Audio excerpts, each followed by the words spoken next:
But today we've gone far beyond that. We've renewed the special relationship for a new era. The United Kingdom and the United States stand together today as first partners on defence, first partners in trade, with the groundbreaking deal we struck in May, and now with the new agreement that we've just signed this afternoon. We're confirming our status as the first partners in science and technology, ready to define this century together, just as we did the last. This tech partnership has the power to change lives. It's our chance to ensure that technologies like AI, quantum, and others amplify human potential, solve problems, cure diseases, make us richer and freer, strengthen the cause of democracy, not tyranny. This is the territory on which the future will be won. Deeply opposed. Also, the war in Ukraine. European leaders have long tried to get President Trump to take a tougher stance against Vladimir Putin, something that he's been reluctant to do. And finally, Hadley, the issue of Jeffrey Epstein, the Prime Minister firing his ambassador to Washington recently after it was revealed that he had closer ties to Jeffrey Epstein, and protesters beamed pictures of President Trump and Jeffrey Epstein onto the walls of Windsor Castle. Certainly a lot to talk about as we wait for the question and answer portion of this news conference. Hallie. Gabe Gutierrez outside Buckingham Palace for us. We're going to take you in. We're going to hear statements from both the Prime Minister and the President, and then the question and answer session will begin. Let's listen. Pounds flowing both ways across the Atlantic. That is a record. Expected to create 15,000 jobs here in the United Kingdom. High-skilled jobs in cutting-edge sectors where people can build careers for the long term, changing lives in communities up and down our country. And look, while we shape this bond for a new era, the fundamentals have not changed.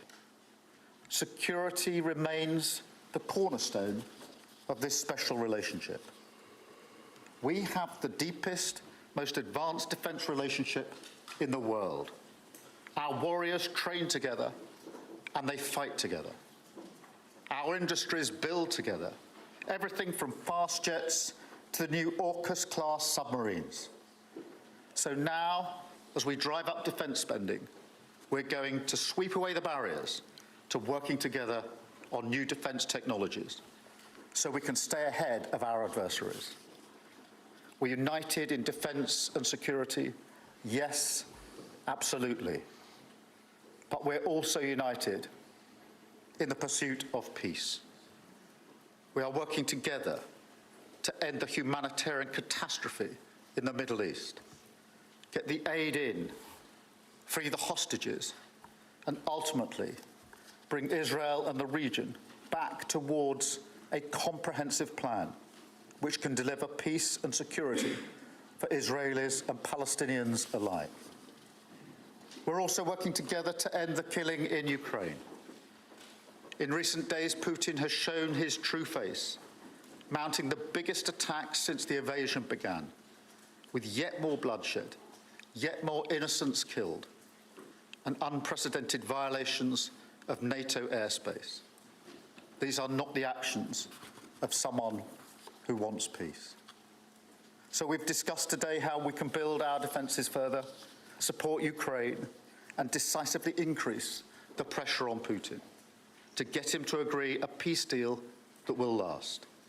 And President Trump, you have led the way here, and we will continue to stand and work together for security and for peace. Mr. President, next year we'll celebrate the 250th anniversary of the United States. We've come on a long journey together since 1776. But it's no exaggeration to say that the partnership our two nations have built has shaped the world from the beaches of Normandy to the founding of NATO, to the creation of technologies that have revolutionized our lives. Time and time again, it is British and American men and women side by side, changing the path of history, and turning it towards our values, towards freedom, democracy, and the rule of law. In Britain, we take huge pride in that. And let's be clear, this relationship is not just about history, it's about the future. It's about the benefits it delivers now and for decades to come, to make our people safer and better off. We've shown today that we're delivering those benefits, improving people's lives. So we will go into that anniversary year more optimistic than ever and more confident than ever about our two great nations and what they can achieve side by side. Thank you. And it is now my pleasure to give the floor to Mr. President. Thank you. Thank you very much, very much. Prime Minister Starmer, Melania and I are tremendously thankful for the wonderful hospitality that you and Lady Starmer have extended today at Chequers. Quite the place, I must say, quite the place. And we're grateful beyond words for the spectacular honor of the state visit yesterday at Windsor Castle, hosted by His Majesty King Charles III and Her Majesty Queen Camilla. These are two fantastic people. We will never forget it. As I said last night, the bond between our countries is like no other anywhere in the world. The United States and the United Kingdom have done more good on this planet than any two nations in human history. That is thanks in large part to the traditions of British liberty, which grew up on these isles, these beautiful, magnificent isles, and were carried by our ancestors to the New World. We're forever joined, and we are forever friends, and we will always be friends. This enduring connection is why I was thrilled that the United Kingdom was the very first country with which we made a historic trade deal, and a very good trade deal. He's a tough negotiator. I think it was a better deal for you than us, but these are minor details. It's a very good deal for both of us. He's a great negotiator. We will extend our unparalleled security alliance into the realm of economic security for the first time, and I look forward to finalizing it very soon. We'll have it done very quickly. We have also just signed a historic technology prosperity deal, one of a kind, to ensure our countries lead the next great technological revolution side by side. In fact, we just left the business leaders, the biggest in the world. Some are in this room right now. And that was quite a meeting we had on business and trade and technology. This trip has galvanized $350 billion in deals across many sectors, and we're committed to ensuring that the UK has a secure and reliable supply of the best AI hardware and software on Earth. And we supply that, and we'll make sure we supply it in quantity to the UK. And we also are joining forces on quantum computing and nuclear power, a natural partnership for close allies. The United States, as you probably have heard, is doing better than it has ever done in terms of business and investment. The stock market has hit a new high, as you know, and that's for many, many days out of our fairly short 8 months. And we seem to be hitting new highs, and I think we're going to do much better even as time goes by. Jobs are at a record, and most importantly, we have more than $17 trillion, $17 trillion, and this is during an 8-month period being invested in the country, which is not only a record, but if you compare $17 trillion to the last year of the Biden administration, they did $250 billion. They didn't do $1 trillion for the 4-year period. We did $17 trillion of investment coming in. A lot of it's because of tariffs, and a lot of it's for a lot of other reasons, but there's never been anything like it. It's an economic superstar. That's what's become. It was mismanaged and badly handled for a long period of time, but it's not badly handled anymore. So that's a record, and remember, that's up until 8 months. We have another few months to go, and that number is going to get significantly higher, especially if we win a certain case that we're waiting to hear. That will be something like the world has never seen. I want to congratulate the United Kingdom on making the vital commitment to spend 5% of GDP on defense at the NATO summit this year. We've worked together very closely in so many ways. I'm very honored to tell you that we've solved 7 wars, wars that were unsolvable, wars that couldn't be negotiated or done. The U.S. has done 7 of them. The one that I thought would be easiest would be because of my relationship with President Putin, but he's let me down. He's really let me down. It was going to be Russia and Ukraine, but we'll see how that turns out. But that turned out to be, I thought it might be among the easiest of the group, but we had settled just about every conflict, and as you know, we're working very hard on Israel and Gaza. All that's happening over there. Complex, but it's going to get done. It'll all get done right. And likewise, Russia and Ukraine will get done. But you never know in war. You know, war is a different thing.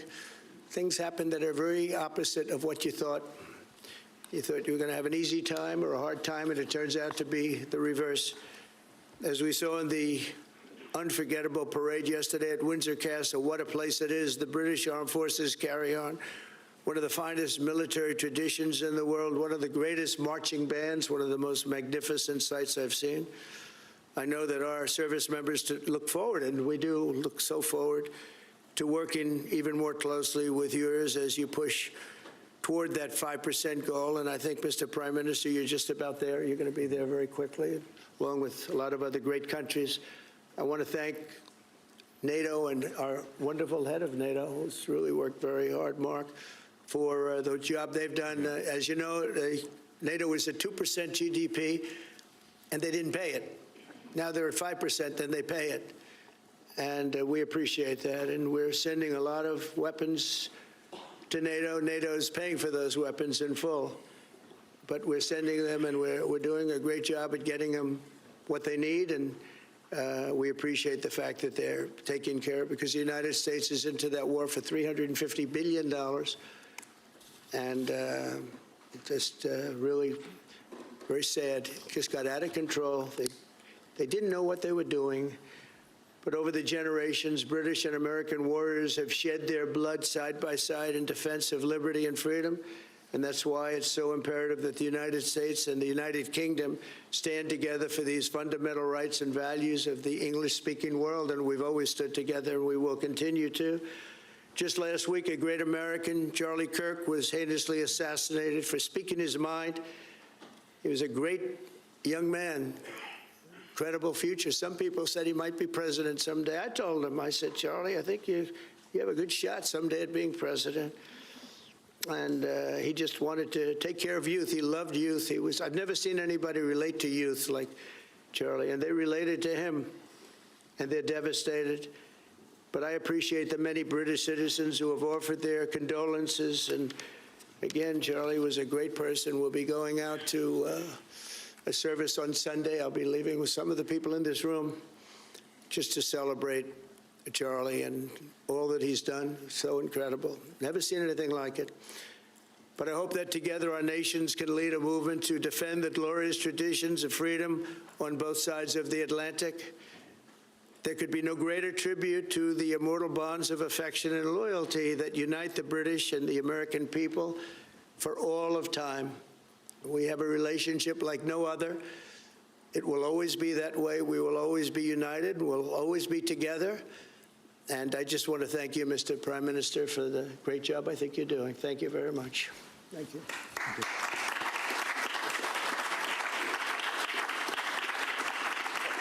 Thank you very much, Mr. President. We're going to take some questions. I'll call 2 or 3 to start with, and then I'll pass over to the President. I've got Chris Mason from the BBC first. Chris. Thank you both. Chris Mason, BBC News.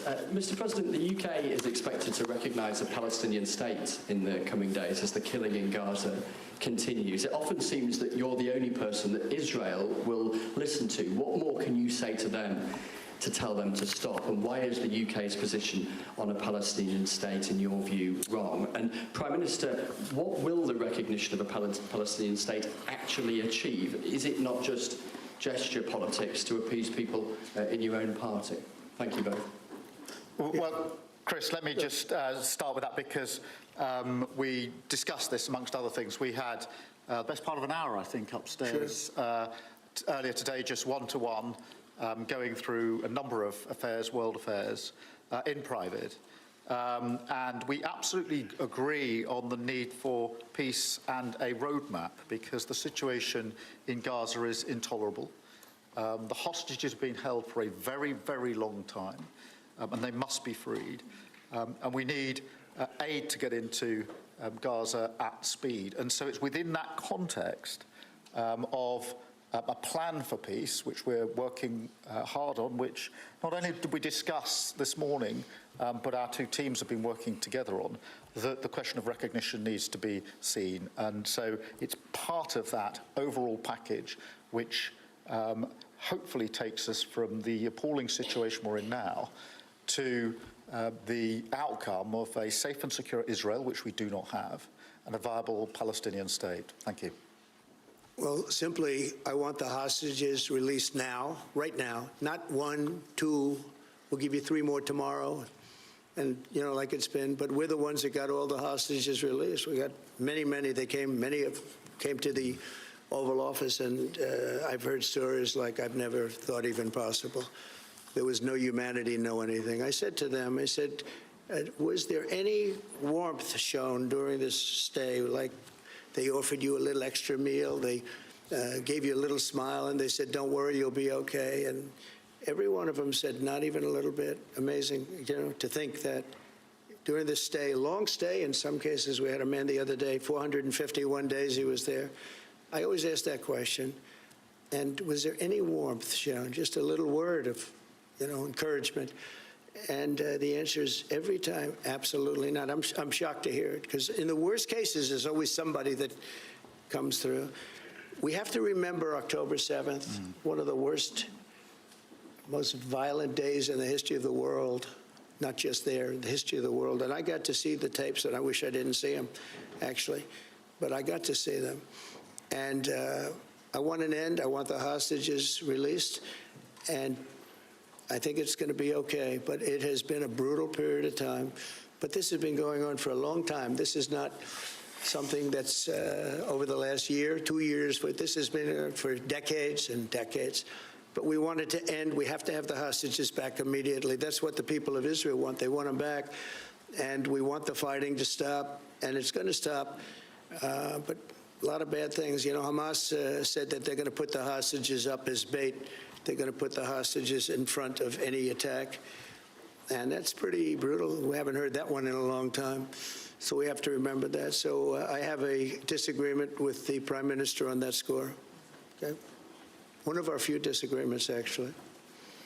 Great. Can I take Jack from The Sun? Jack. Thank you both. Jack Ellison from The Sun. Mr. President, in the 9 months you've been in office, you've been incredibly successful in all but eliminating crossings on your southern border. Yeah. Meanwhile, illegal migration is at record levels in Britain. The Prime Minister is trying to tackle that. What advice would you give to the man standing next to you on trying to stop illegal migration in Britain? And Prime Minister, if I can just ask, the President is all about drill, baby, drill in terms of trying to secure American energy and cut bills for Americans. Meanwhile, you are turning Britain's back on oil and gas in favour of renewable energies, such as wind turbines. Why do you think that you are right and he is wrong? So we had millions of people flowing in, totally unchecked, totally unvetted from the Biden administration. 25 million, in my opinion, that would be about 25 million. They came from prisons, they came from mental institutions, they were gang members, they were drug dealers. They came from the Congo. They came from all parts of South America. They came from everywhere. Think of it, prisons from the Congo being released into the United States, prisons opened up in Venezuela and many other countries pouring into the United States. And I couldn't believe it. And one of the reasons I decided to run. I decided to run because I don't want to be controversial, but you see what's happened and you see all the information that's come out. We won in 2020 big.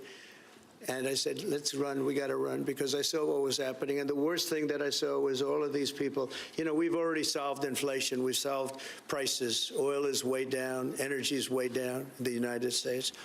But what I saw happening with millions of people pouring into our country, I couldn't stand to watch it. And we've done a great job. Nobody, if you've seen the last, I appreciate your question, by the way, nobody, absolutely zero, and I'm not even sure that's possible, but it's a very liberal group that come out with those statistics. The last 3 months, we had zero. From millions of people a year ago, we had zero people enter our country illegally. And we do have people coming in legally through a legal process and testing and lots of other things.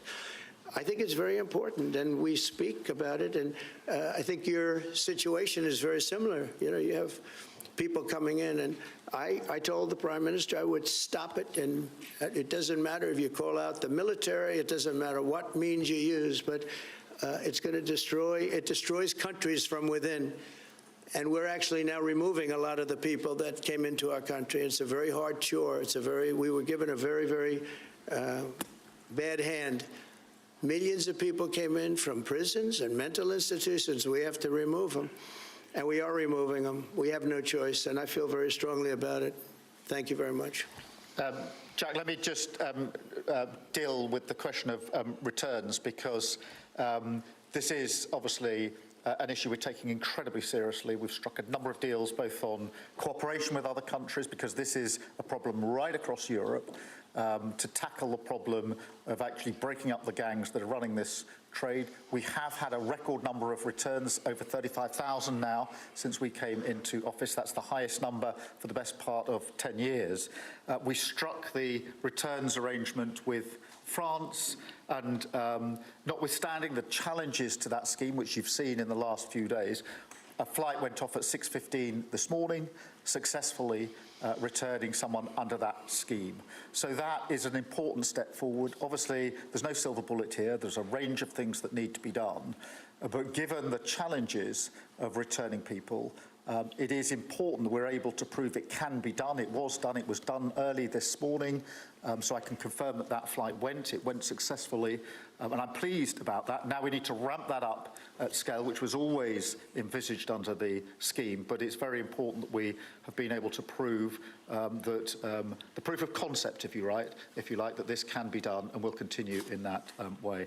On the question of energy, firstly, let me be really clear that I am absolutely determined to ensure that the price and cost of energy comes down, so that bills come down both for individuals, for families with their household bills, but also for business, because this is so important. The mix will include oil and gas for many years to come from the North Sea. We've been clear about that for some time, but we also need to mix that with renewables, and it's the mix that's really important. And the approach I've taken on this is the same approach that I take to many other things, a pragmatic approach. Thank you, Jack. I would like to say that we inherited the worst inflation in the history of our country. We had inflation, the likes of which we've really never seen. They say 48 years, and I'll accept that, but I really don't. We had the worst inflation in the history of our country, and we had a expression that I used a lot, drill, baby, drill. And as you know, we brought fuel way down, the prices way down. And we don't do wind because wind is a disaster. It's a very expensive joke, frankly. And we got our energy prices way down. That brought the inflation way down, and now we have very little inflation. And we have a very, very strong economy. So that was very important. Drill, baby, drill. And you have a great asset here, and we spoke about it. It's called the North Sea.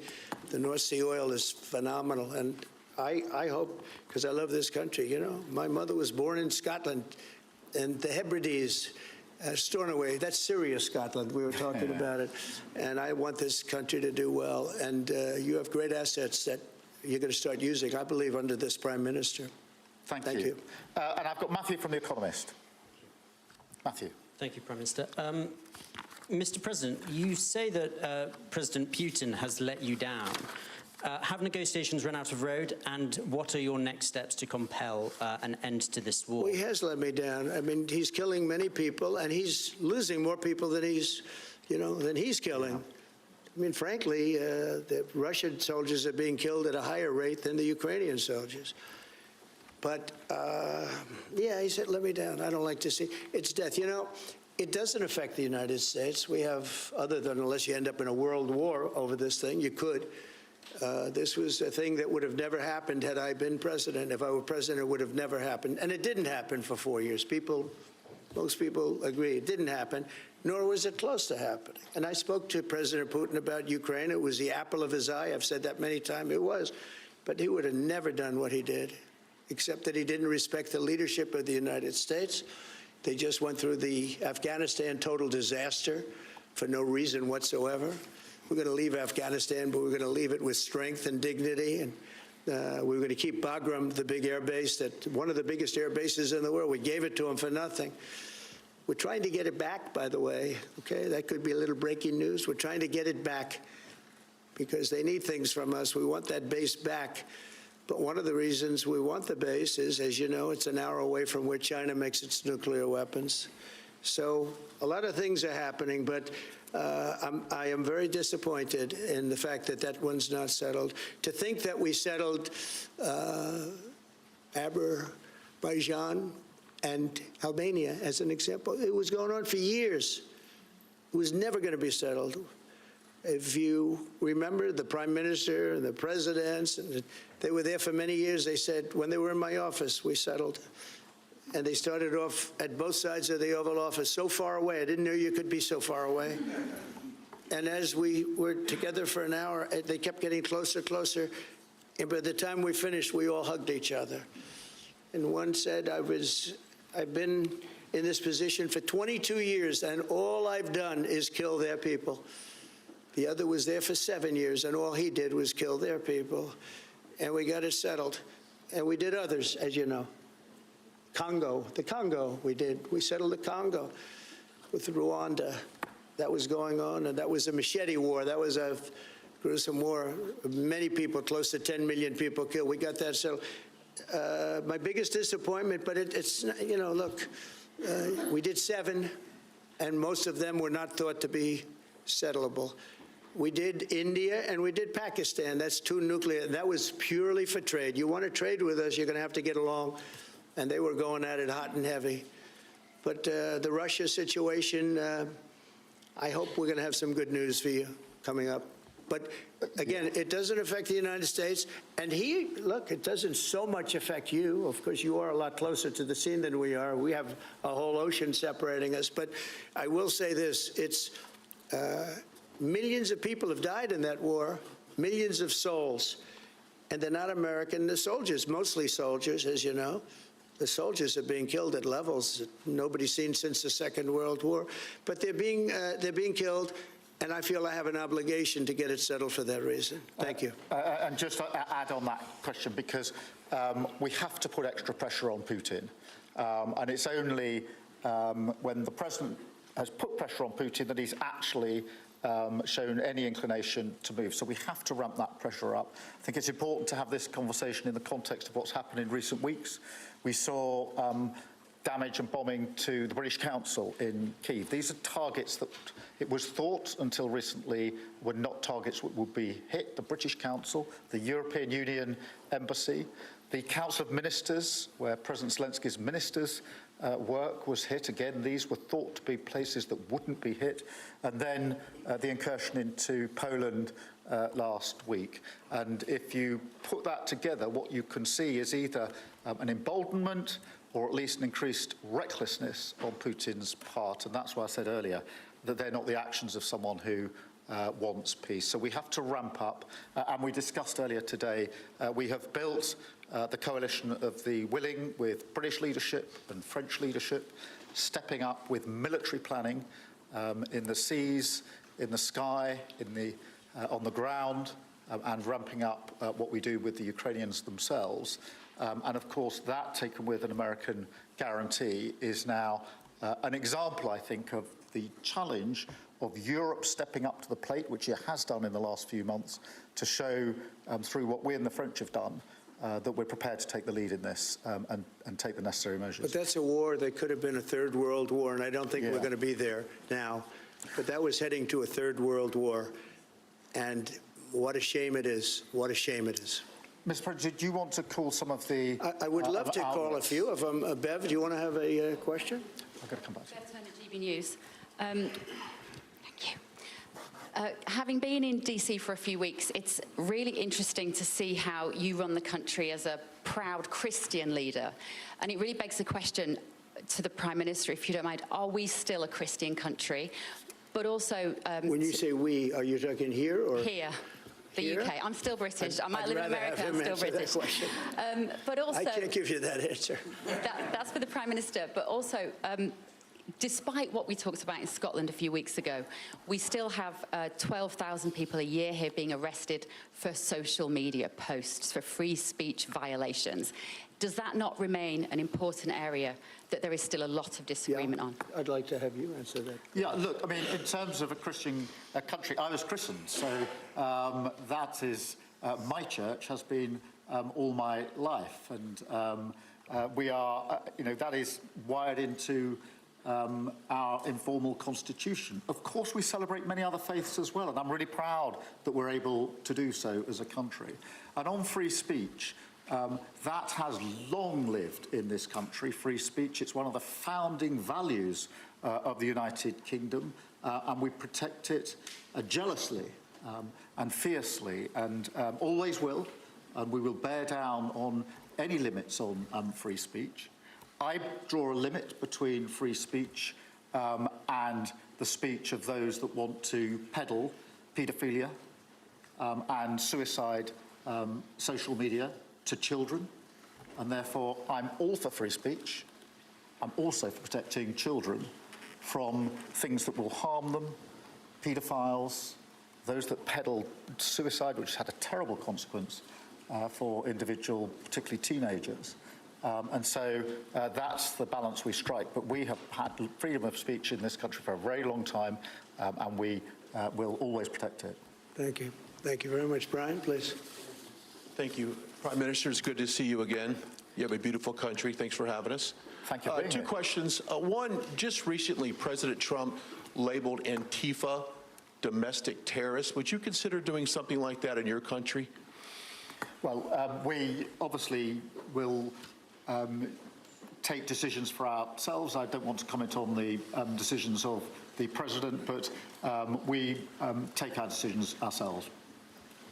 And my question to you, President Trump, is there any update on the auto pen? Yeah, it's just gotten worse from their standpoint. The people that used it, and one in particular, one person, was never told by Biden to do it. Only spoke to Biden twice, and that was just talking about the weather, not talking about any order. And he was taking orders from people other than Joe Biden. Joe Biden wasn't giving those orders. You know, Joe Biden didn't believe in open borders. He didn't. I've known him for a long time. He was never the brightest bulb in the ceiling, as we know. You can go back 40 years ago and you'll see that. Go back and take a look at the hearings on Justice Thomas, and you'll see that very much. But he didn't believe in open borders and all of this nonsense that they're peddling now, which is why they're not in office any longer. It's a shame. The auto pen was illegal. It was illegally used. He never gave the orders. He never told them what to do. And I guess the only one he signed, or one of the few he signed, was the pardon for his son. But you had the congressman who, when they got the information, they found out they were guilty, and they deleted and destroyed all information, everything. You couldn't get any of it. They found out that Nancy Pelosi actually was offered the 10,000 soldiers, and she turned them down. They found out many things that were very bad. So they deleted and destroyed all information. You talk about freedom of the press and freedom of speech. How about that one? And there's not a thing. This is after a year and a half of hearings. They destroyed everything. And somebody's got to be held responsible. So Biden, what he did is they knew, I don't think he knew, but somebody knew. I don't think Biden had a clue about anything, if you want to know the truth. But they gave a pardon to those Congress people. They gave a pardon. Those people are so guilty. They gave a pardon, but Biden didn't know about it. The people, whether it's Lisa or any of those people in there that really ran it, I know them all. And they're sick people. They're smart people. They're very smart. They're probably brilliant, but they're sick in ideology. And they were running the auto pen, and it was totally illegal what he did. And I hope it's going to be so adjudged. Do you want to take one more, and then I'll go back to some British? Let's see. Peter, go ahead. Thank you, President Trump. In the deal that you're working on for the Chinese to sell TikTok to an American buyer, are the Americans going to have to come up with their own algorithm, or are they going to continue to use the successful but addictive Chinese algorithm? So what we're doing, and we're speaking to President Xi on Friday to see if we can finalize something on TikTok, because there is tremendous value, and I hate to give away value, but I like TikTok. It helped get me elected. In fact, Charlie said, "Sir, you ought to get on TikTok. You'd be great." I said, "Really? Tell me about TikTok." And we, as you know, we did unbelievably well with youth, like at a level that no Republican has ever even dreamt of. And in what, look, I think we won it for a lot of reasons, but that was a reason we won the election by such a big number. TikTok has tremendous value. The United States has that value in its hand because we're the ones that have to approve it. I specifically get the right to approve it. The people that are investing it are among the greatest investors in the world, the biggest, the richest, and they'll do a great job. And we're doing it in conjunction with China. But we are getting, the United States is getting a tremendous fee plus, I call it a fee plus, for just making the deal. And I don't want to throw that out the window. I can say this, that you'll have a lot of very unhappy youth. And I use TikTok very legitimately, very straight, just statements every day, little statements, short statements. "Sir, make it short, please." And TikTok Jack, we call him. He was pretty good. Did a good job for me, I guess. But no, I'd rather reap the benefits. I mean, the kind of money we're talking about is very substantial. And it'll be owned by all American investors and, the best investors and the, very rich people and companies are going to be owning it. Very, very straight, very legitimate companies, and really companies that love America. So they're going to be owning it. It's a big thing. And on a much bigger scale, and probably that's why we were able to get that, but on a much bigger scale, we're pretty close to a deal. We may do an extension with China, but it's an extension based on the same terms that we have right now, which are pretty good terms. And my question for Prime Minister Starmer, if you feel so strongly about officially recognizing Palestine for statehood, why are you waiting for President Trump to leave the country? Why can't you just do it right now? And isn't there a risk in rewarding Hamas with that? Well, let me be really clear about Hamas. They're a terrorist organization who can have no part in any future governance in Palestine. And what happened on October the 7th was the worst attack since the Holocaust. We have extended family in Israel. I understand firsthand the psychological impact that had across Israel. So I know exactly where I stand in relation to Hamas. Hamas, of course, don't want a two-state solution. They don't want peace. They don't want a ceasefire. So I'm very clear where I stand on Hamas. Okay. On the question of recognition, I made my position clear at the end of July as to the timing, which has got nothing to do with this state visit, and I've discussed it with the President, as you would expect amongst two leaders who respect each other and like each other and want to bring about a better solution in the best way that we can. Thank you so much. Can I go back then to Robert at ITV? Robert Peston, ITV.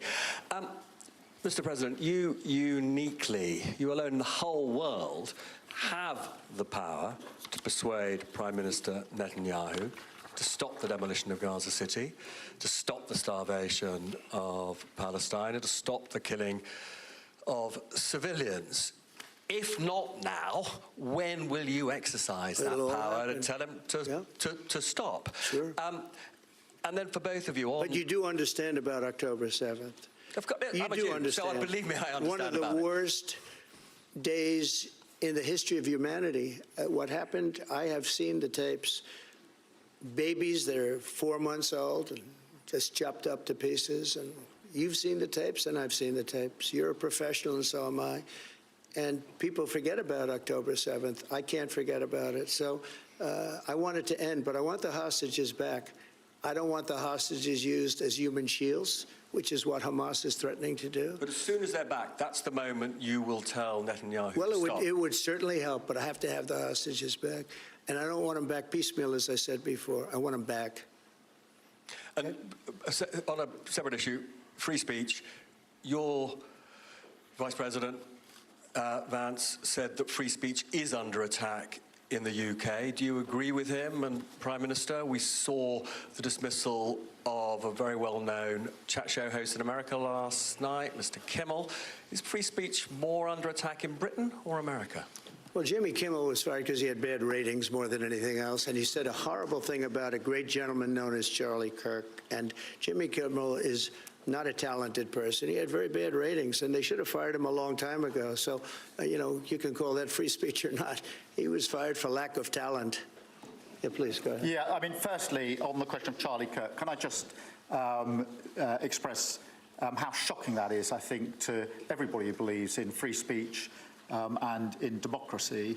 It sent shockwaves through the world.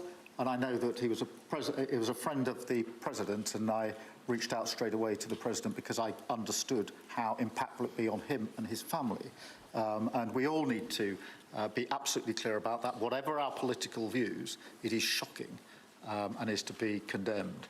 On free speech, not much to add to the answer I gave earlier. This country's had free speech for a very, very long time. It is part of who we are as a country, and it is the values that we fought for. We fought for it during the Second World War alongside each other. So we need no reminding of the importance of free speech in this country. Thank you, Robert. And I go to Beth for the final question, please. Beth. Thank you so much. Sky. Thank you, Beth Rigby, Sky News. Thank you, Prime Minister. If I could start with you. Prime Minister, President Trump has said he's ready to impose major sanctions on Russia if NATO countries stop purchasing Russian oil. He's got a point, hasn't he? Is that what you now believe is needed to bring Putin properly to the table? And what's your message to the President on US sanctions? And Mr. President, if I may, the King praised your personal commitment last night to finding solutions to the world's most intractable conflicts. You have invested much of your time and effort in Ukraine, but even as you seek to broker a deal, President Putin is escalating the war. He's firing drones into NATO airspace. You say he has let you down. Was it a mistake to invite him to Alaska? Do you regret it? No. And is it time to squeeze him, sir, and scare him and impose sanctions? And finally, if I may, the elephant in the room, Lord Mandelson, he is no longer the ambassador. Do you have some sympathy with him that he lost his job over historic links to Jeffrey Epstein? Thank you very much, sir. I don't know him, actually. I had heard that, and I think maybe the Prime Minister would be better speaking of that. That was a choice that he made, and I don't know. What is your answer to that? Well, I mean, it's very straightforward. Some information came to light last week which wasn't available when he was appointed, and I made a decision about it, and that's very clear. On the question of the pressure on Putin and on Russia, which is obviously really important, look, I think it is a challenge to Europe. There are a number of European countries which are too reliant on energy from Russia. The UK actually obviously has almost got nothing at all, but we do need to bear down and work with our European counterparts here. There are one or two countries, I think, that do need to look again at the question of energy. There's no one silver bullet here.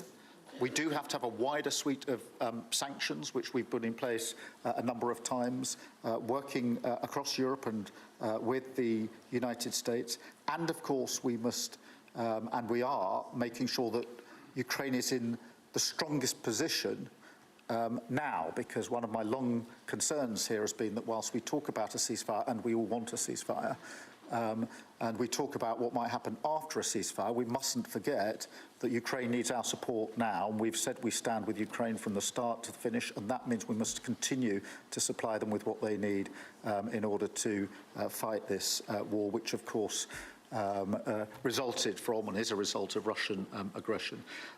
We have particularly done the sort of leadership role in the coalition of the willing, so that if there is a ceasefire and if there is a deal, and I do hope there is, that is then lasting and not then broken, because given previous history, I don't trust Putin. Thank you. Very simply, if the price of oil comes down, Putin's going to drop out. He's going to have no choice. He's going to drop out of that war. And when I found out that the European nations were buying oil from Russia, and as you know, I'm very close to India. I'm very close to the Prime Minister of India. I spoke to him the other day, wished him a happy birthday. We have a very good relationship. He put out a beautiful statement, too. We have, but I said, you know, I sanctioned them. China is paying a very large tariff right now to the United States. But I'm willing to do other things, but not when the people that I'm fighting for are buying oil from Russia. If the oil price comes down, very simply, Russia will settle. And the oil price is way down. You know, we got it way down. We're drilling and we produce more oil than anybody else in the world. We're doing a lot. But I was disappointed to see that. And the Prime Minister was disappointed to see that. And it wasn't him. It was other countries. And you can't do that. You can't do that. You can't. That's not playing fair with the United States. And we can't have that. Thank you. Thank you very much indeed. Thank you. Thank you. Thank you. Thank you. You have been listening to President Trump and British Prime Minister Keir Starmer speak at this news conference here at the Chequers estate of the Prime Ministers there, taking a wide range of questions from reporters in the room. I want to bring in our NBC News senior White House correspondent, Gabe Gutierrez, who's traveling overseas with the president.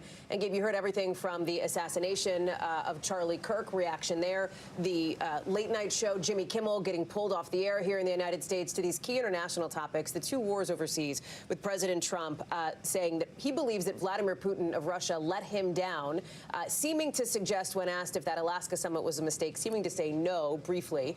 And critically here on this issue of, obviously, the war in Gaza, Prime Minister Keir Starmer is potentially just days away, the expectation is, from recognizing the Palestinian state. The timing seems to have more to do with the United Nations General Assembly, which happens next week in New York, as Starmer has previously said, but obviously a real point of distinction and dissent between these two nations after a news conference and a trip, frankly, that was meant to show their very close relationship. Yeah, that's right, Hallie. Look, the Prime Minister clearly came prepared for that question. He started off by trying to find common ground between the two countries, saying that they both wanted peace and the hostages released. But then when President Trump spoke about it, he also said that he wanted the hostages released now. But he did, at the end of his answer, talk about how he disagreed with the Prime Minister over the issue of Palestinian statehood. So that was notable. And as you mentioned, Hallie, there were a number of other topics here, ranging from the war in Ukraine. The president also mentioning that he wanted the U.S. to take Bagram Air Base in Afghanistan back. He has mentioned something like that before. He seemed to go a little bit further this time, although he didn't offer any plan on that. And he also was asked about the ABC network pulling Jimmy Kimmel off the air.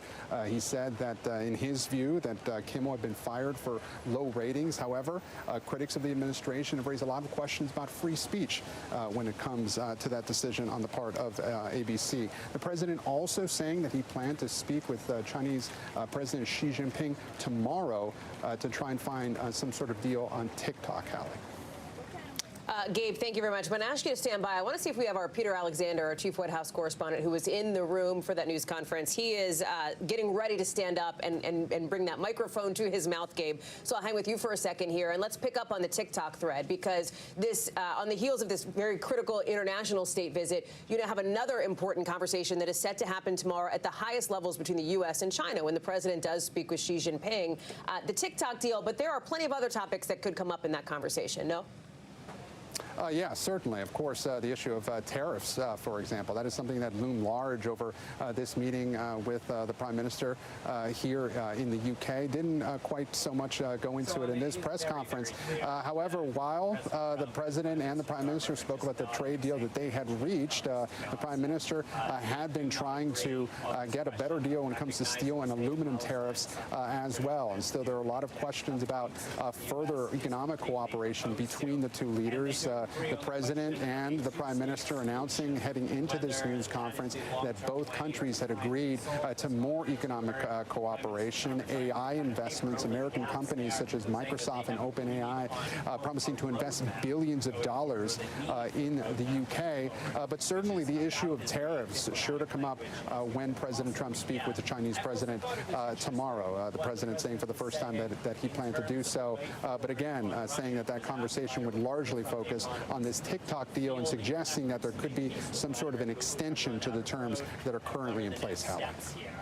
Gabe, we've talked about some of the international headlines here. On the domestic front, I think people by now know about Jimmy Kimmel's show getting pulled off the air by ABC after pushback from local broadcast affiliate group stations, essentially, different ownership groups here. And it was notable to hear the president react to this. We had seen him obviously on Truth Social. Here he is on camera being asked about it. And he is suggesting that Kimmel was suspended, in effect, for what he described as lack of talent.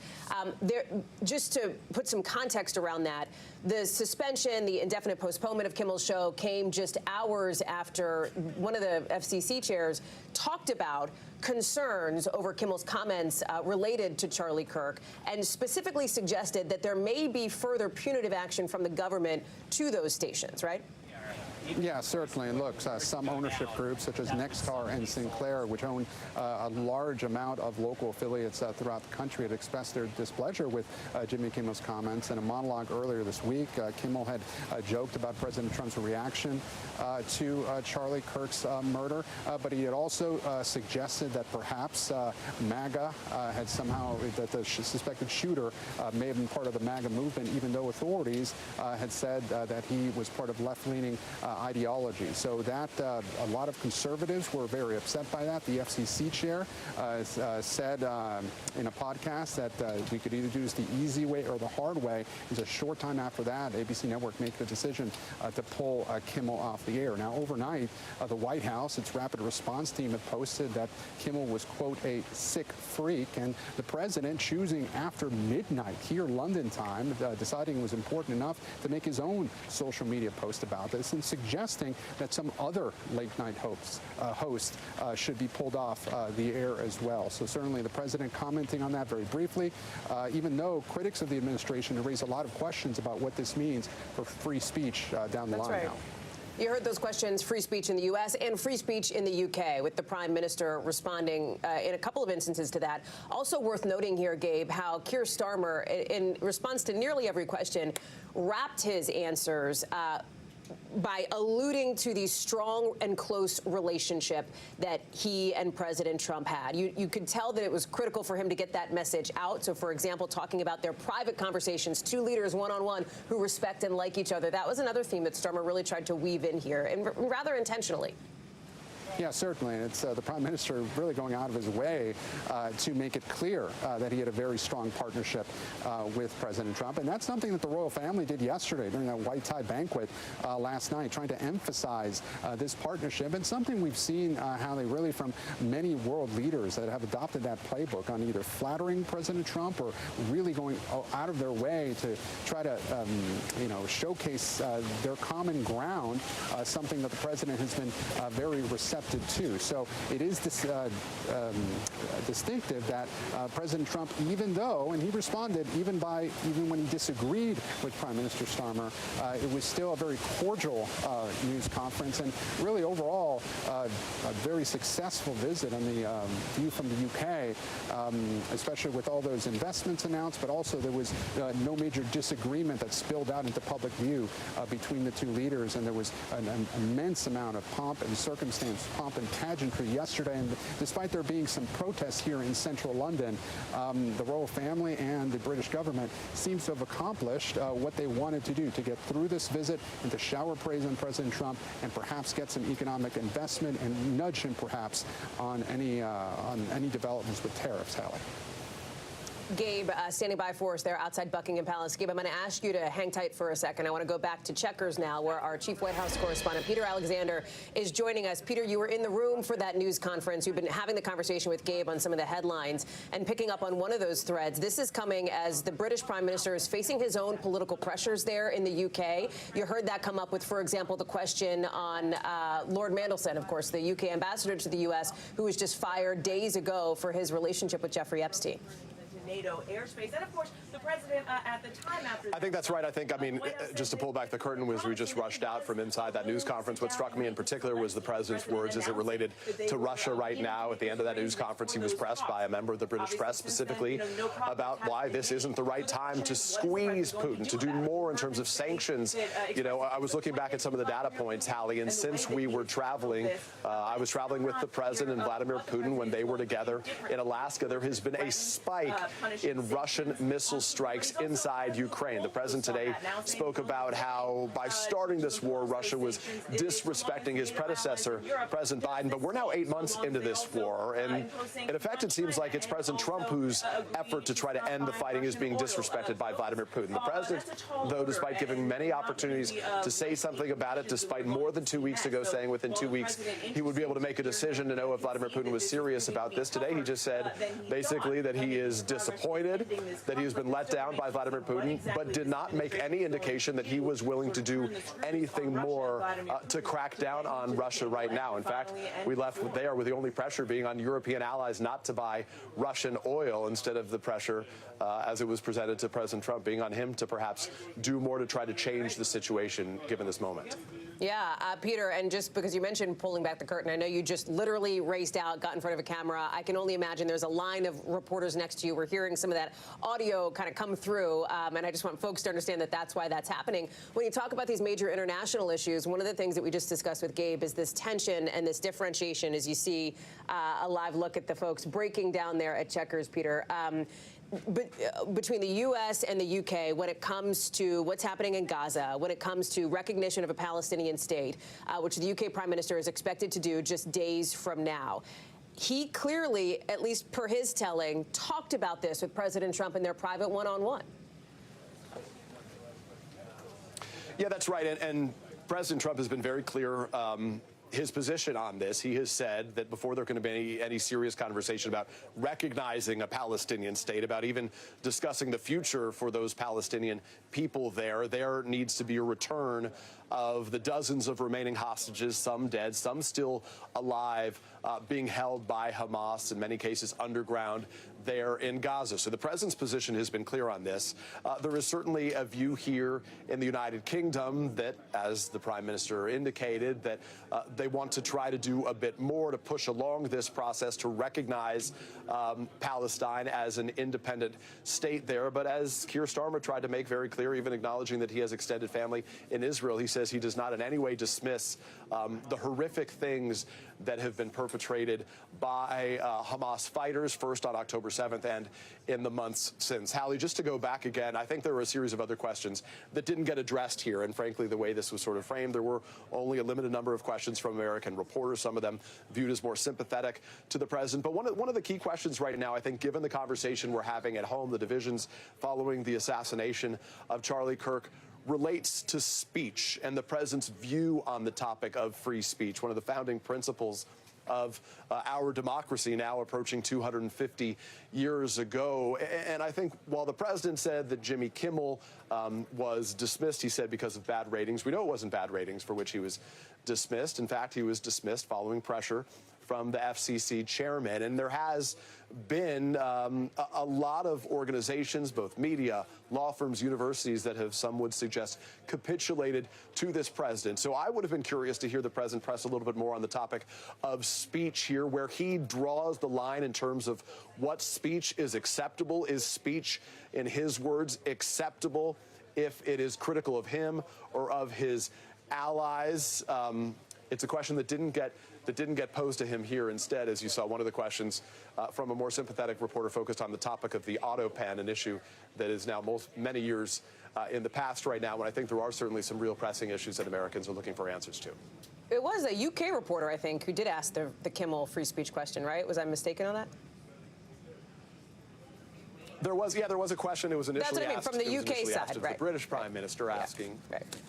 Yep, you're exactly right. And the president, to be clear, the president wasn't pressed on it much further. But the question is, does the president sort of claim credit for Jimmy Kimmel's dismissal, as it were, or his extended suspension at this time? He wasn't pressed on that. Instead, as he looked over to his aides for approval, as he sort of mocked Kimmel for his ratings there. But it was notable that the president on that particular topic did sort of lean in on that. And as it relates more broadly, I think there were a lot of questions as it relates to some comments that Pam Bondi had to walk back, specifically about hate speech, saying they'll be targeting those who use hate speech. All Americans agree that speech that is used to incite violence is not acceptable. But where does the president draw the line in terms of language that is demonstrating disagreements, criticism, and beyond? And that's part of what is a very delicate and difficult debate that I think the country is facing right now.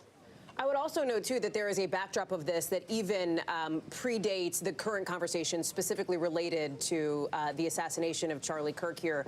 When it comes to the president, and he's been asked about this before, wanting to, for example, look at banning flag burning in this country, obviously something that is a protected move according to the Supreme Court. He had been previously asked about this and noted the difficulty in trying to do something like that, considering that that is constitutionally protected. This free speech conversation, I bring this up, Peter, to say, has been going on for some time in this current administration. Yeah, no, I think that's exactly right. And I just emphasize the different examples that we've now seen, the latest one taking place in the last 24 hours that draw a lot of Americans' attentions to this. But it's not just, the community and the media world. It's, as we said, law firms, universities, and beyond. They're sort of experiencing what some describe in those communities as a bit of a chilling effect right now in terms of what is okay and not okay to say. I think those are some of the biggest takeaways. Some others that may not get the real headlines here. We watched that glamorous, glitzy, glittering banquet that took place at Windsor Castle yesterday, and it got a lot of sort of lavish. The president was praised, and the pageantry was there to help sort of fet him. But all that was done by design, Hallie. Really an effort to grease the wheels for some of the tougher conversations, the discussions that take place behind closed doors here amid some of the differences that the two leaders face as it relates to foreign policy, Gaza and Ukraine, and to the topic of trade. On the topic of trade, the United Kingdom, and King Charles even alluded to this in his remarks last night, pushed for a better agreement between the United States and the UK that would roll back tariffs a bit further, pushed for a release of the stiff tariffs that the U.S. has imposed on British steel imports that account for about 1/10 of the foreign sales that the UK provides of steel around the globe right now. Yep. Those did not get as much attention here, but it does give you a better understanding when you put today's events in the framework of what we saw last night. They love feting a foreign leader, but they had never done anything like this, and they do recognize that the president sort of craves the adulation and the celebration, as he himself said, being the first ever president, the first ever world leader to enjoy a second state visit. He said it was one of the highest honors of his life.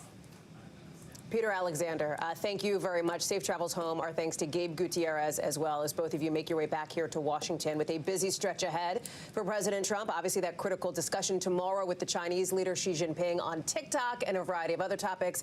And then next week, the United Nations General Assembly here in the United States. We've got full coverage of all of it and more coming up here on NBC News Now, online at NBCNews.com. I'm Hallie Jackson. I'll see you tonight at 5 o'clock Eastern. But for now, we'll return you back to your regularly scheduled programming. Thanks for watching. The streets with American flags.